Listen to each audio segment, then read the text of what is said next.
ಕುಮಾರಸ್ವಾಮಿ ಉದ್ದೇಶ ಏನು? D K Shivakumar ಅವರು ಮಕ್ಕಕ್ಕೆ ಮುಸಿ ಬೆಳಿಬೇಕು ಈ ವ್ಯವಸ್ಥೆನಲ್ಲಿ. ಅಶೋಕ್ ಕುಂದುವೆ, ಅಶೋಕ್ ಬಗ್ಗೆ ನನಗೆ ತುಂಬಾ ಗೌರವ ಇತ್ತು. ಅವಯ್ಯ ಮಾತಾಡಿ ಒಬ್ಬ ಮುಖ್ಯಮಂತ್ರಿ ಮೇಲೆ ಬಳಸಿರ್ತಕ್ಕಂಥ ಪದ ಇದೆಯಲ್ಲ, ಏನೋ ರಿಯಲ್ ಎಸ್ಟೇಟ್ ಏನೋ ಹೇಳೋಣ ಯಪ್ಪ, ಇವನೇನು ಟಾಟಾ ಬಿರ್ಲ್ ಮಗನ ಅಶೋಕ್, ಇವನ್ ದುಡ್ಡು ಆಸ್ತಿ ಎಲ್ಲ ಹೆಂಗ್ ಗೊತ್ತು ಇವ್ಗೆ? ಬರ್ಲಿ ಅಶೋಕ್ ಬಂದು ಪ್ರಮಾಣ ಮಾಡಲಿ, ನಾನು ಪ್ರಾಮಾಣಿಕವಾಗಿ ಸಂಪಾದನೆ ಮಾಡೋ ಆಸ್ತಿ ನಾನು ಯಾವುದೇ ಒಂದು ರೂಪಾಯಿ ಸರ್ಕಾರಿ ದುರುಪಯೋಗ ಪಡಿಸ್ಕೊಂಡು ನಾನು ದುಡ್ಡು ಇಸ್ಕೊಂಡಿಲ್ಲ ಅಂತ ಪ್ರಮಾಣ ಮಾಡಲಿ ಅಶೋಕ್. ಎಲ್ಲರೂ ಗಾಡಿ ಮನೆಯಲ್ಲಿ ಅವ್ರ ಕಲ್ಯಾಣ ಕುಡಿಬೇಕು.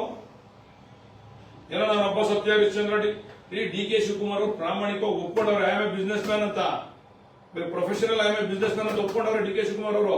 ಇವರೆಲ್ಲ ಕಳ್ಳರು ಒಪ್ಕೊಳ್ಳಲ್ಲ ಅಷ್ಟೇ. ಇವ್ರ ತಾವೆಲ್ಲ ಆಸ್ತಿಗಳೆಲ್ಲ ಹೆಂಗ್ ಗೊತ್ತು? ಈಗ ಕುಮಾರಸ್ವಾಮಿ ತಾವು ಆಸ್ತಿ ಡಿಕ್ಲೇರ್ ಮಾಡೋರಲ್ಲ, ಕುಮಾರಸ್ವಾಮಿ ಹೆಂಡತಿ ಡಿಕ್ಲೇರ್ ಮಾಡೋಲ್ಲ, ನಿಖಿಲ್ ಕುಮಾರಸ್ವಾಮಿ ಡಿಕ್ಲೇರ್ ಮಾಡೋಲ್ಲ. ಎಲ್ಲಿಂದ ಬತ್ತು ಆಸ್ತಿ? ಏನು ಒಳ್ಳೆ ನರ್ಸಿಕೊಳ್ಳಲು ಕಾಲಿಗಡೆ ಬೆಳೆದಿದ್ರಾ? ಎಲ್ಲಿಂದ ಬತ್ತು? ಪ್ರಾಮಾಣಿಕವಾಗಿ ಬರ್ಲಿ, ಚರ್ಚೆಗೆ ಮಾತಾಡೋಣ, ಎಲ್ಲ ತರ್ತೀವಿ ನಾವು ಡೀಟೇಲ್ಸ್ ನ. ಅವ್ರ ಅಣ್ಣನ ಹತ್ರ ಆಸ್ತಿ, ಅವ್ರ ಅಣ್ಣ ಬಾಲಕೃಷ್ಣೇಗೌಡರ ಹೆಸರಲ್ಲಿ ಕೋಟ್ಯಾಂತರ ರೂಪಾಯಿ ಆಸ್ತಿ ಮಾಡ್ಕೊಂಡ್ರು ಕುಮಾರಸ್ವಾಮಿ ಮುಖ್ಯಮಂತ್ರಿ ಆಗಿದ್ದಾಗ. ಎಲ್ಲಿಂದ ಬತ್ತು? ಅವೆಲ್ಲ ಚರ್ಚೆ ಮಾಡೋಣ ಬರ್ಲಿ. ನೀವು ಸುಮ್ಮನೆ ಡಿ ಕೆ ಶಿವಕುಮಾರ್ ಮುಖ್ಯಮಂತ್ರಿ ಆಗ್ಬಿಟ್ರು, ಇದೊಂದು ಅವಕಾಶ ಸಿಕ್ಕೈತೆ, ನಾವೇನೋ ಮಕ್ಕಳಿಗೆ ಮಸಿ ಬೆಳಿಬೇಕು ಅಂತಕ್ಕಂಥದ್ದು ಇಟ್ಕೊಂಡ್ರೆ ಜನ ತೀರ್ಮಾನ ಮಾಡ್ತಾರೆ.